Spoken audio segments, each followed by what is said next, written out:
Akon has come a long way since his big breakthrough in 2004.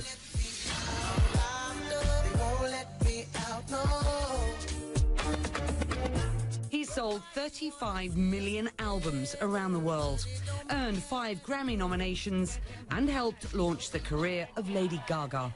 He's even collaborated with the king of pop himself, the late Michael Jackson.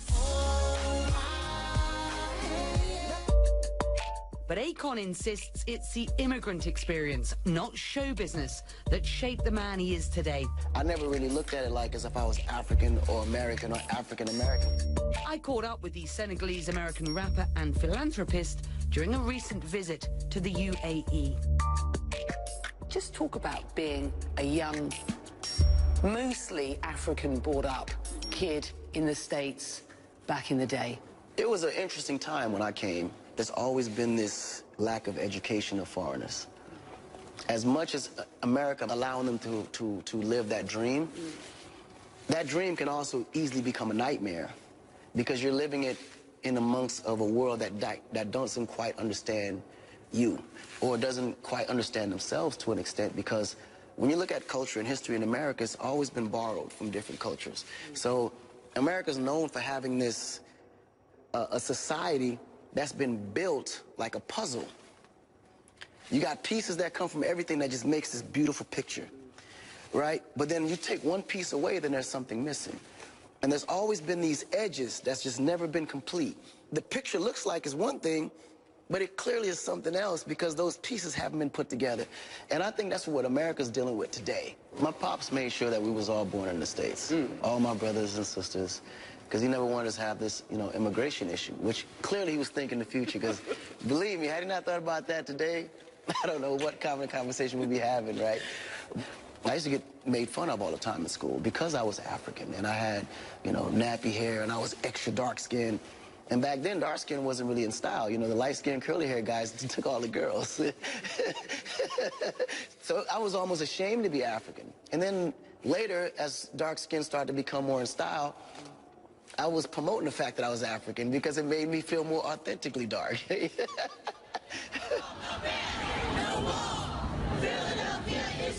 There's been a lot of bombastic rhetoric about immigration, this new executive order, about who can come in, who can't. What's your message? Embrace the world as it is today. Don't try to create yesterday for tomorrow's future. Do you think that's what's going on at the moment? That's exactly what's going on. I mean, they're holding on to the past. The younger mind just see development. They see future from a standpoint of growth and non-bias, non-sexual orientation, racial. They don't look at all of that. They just look at progress, they look at love, they look at happiness. But the older generation are still holding on. They might have been hurt by the past, or their mom or dad might have went through, and they're holding other people accountable for actions that they weren't even alive to make.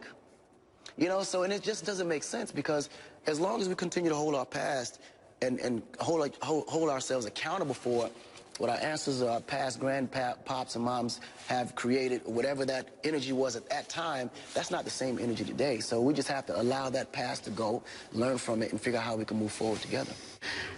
I think you're probably one of the best humanitarians that I've ever met, and you are quiet and humble about what you do. But what you do is actually remarkable. With, I think, am I right in saying, $1 billion credit line of investment now to ensure that the work you're doing will light Africa. The lack of electricity and energy poverty in Africa itself is the reason why it's been standing still for so long. The people themselves can be in a position to build a country from a standpoint of just being an entrepreneur, but it's nothing you can do without electricity. It's just nothing you can do. Akon, I'm fascinated to find out from you how you got together with Beacon of Hope, which is an initiative which is all about light and literacy. When you look at our beliefs and what we believe as far as what we were representing to help the people and what they were already pretty much doing as far as helping refugees, it was almost like two organizations from the same background moving parallel, but are connected in so many different ways. And we figured coming together as a partnership would be amazing. Because when you stop and you think about how these refugees are living today, they're living in a tent, a dark tent, with no heat, no lights, barely any food. I mean, they're sharing bottles of water. I mean, you wouldn't want to wish that on anybody. And more than anything, they're being punished for not doing anything. Like, absolutely nothing. But just wanting a better life for them or their families. So you are? In how many countries? In how many towns? In how many cities? Man, the last time I had an interview related to this, we was in 16 countries. We probably added about 5, 6 more since then. And it's actually great because when I first did this, it wasn't never for the publicity. I just wanted to be able to do something. I wanted to start building my legacy as who I am, and the fact that I was put in a position to make that difference. I wanted to make that difference because I always felt like if God puts you in a position to have so much blessings, He's not just passing you the blessings for you to enjoy it. He's passing you the blessings to pass it on to others, right? So that's always been my mind state. And I mean, it's just so ironic that light does that for people. Like, when you flash it on one person, it flashes on anybody in that area. So it's like it's a subliminal kind of thing as well, too. And this is for profit. Let's just remind you. And you make no excuses about that, right? No, absolutely not. I mean, places like Africa, you know, rural areas of the Middle East and Latin America and India and certain parts of China, if you don't empower the people to do for themselves, you're going to always have poverty. And I feel like the best way out of poverty is to put people in position to work themselves out of it. Because once they work themselves out of it, they will never have to go back. Not only would they be able to accumulate skills in the process of it, but they also making money to where they don't have to actually beg for it. You do come to the Emirates a lot. What does it do for you? The Emirates is really a great model for Africa because they have limited resources. I mean, they're known for oil, but that's it. And then you have Africa that's known for oil and everything else. And it's like, and it's bigger.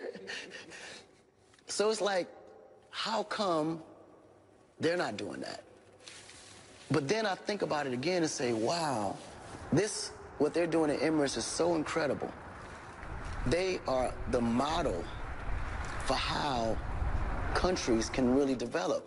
Everything is done to the top.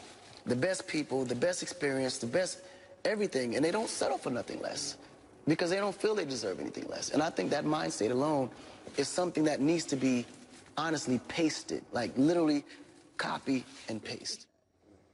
Do you feel like an American or do you feel like an African? I feel like both.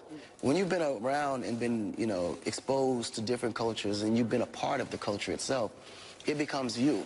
And so I never really looked at it like as if I was African or American or African-American for that matter. The root stems more from Africa because Africa just feels more genuine, if that makes sense.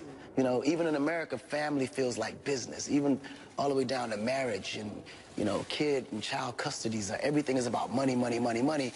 And in Africa, it's like family comes first. And the money's not how you pull it from family, but how you gather it so family can, you know, benefit from it. You're a big name, you've got a big reputation.